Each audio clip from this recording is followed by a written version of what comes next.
We're living in a time right now where product placement of cigarettes on television and in movies has been banned, where cigarette billboards have been banned, where print advertising of cigarettes has been largely banned, where Surgeon General warnings are required to be included in that advertising that is done.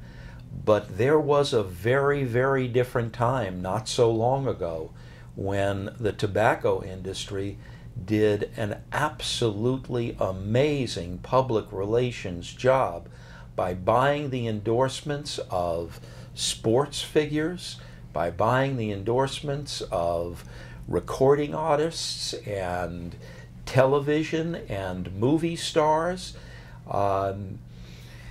There were smoking lounges in schools. Your teachers smoked.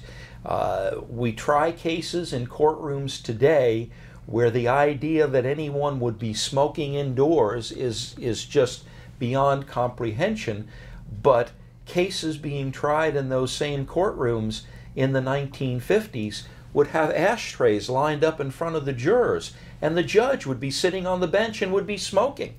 The witness on the witness stand would light up a cigarette and would smoke.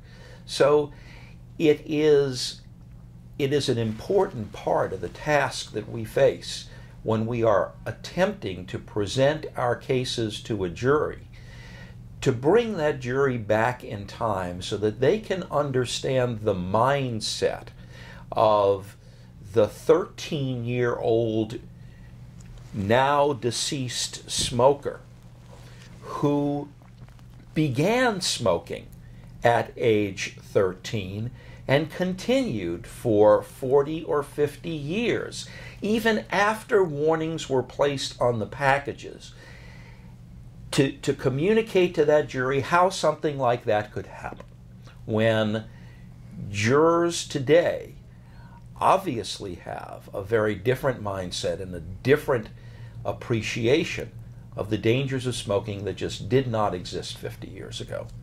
And how different.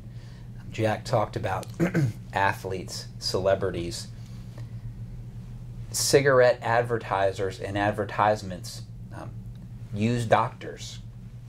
More doctors smoke Camels as a very famous advertising campaign from the 1940s and 50s.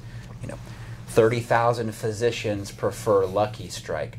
I mean, what type of message does it send to the American public when you have an advertisement for a cigarette and the person smoking it looks like a doctor and is wearing a white doctor lab coat, talking about the benefits really of smoking that particular cigarette? And so they were aggressive and smart and shrewd, and they had the money to get the message out there, and it dominated any medium you can think of for decades.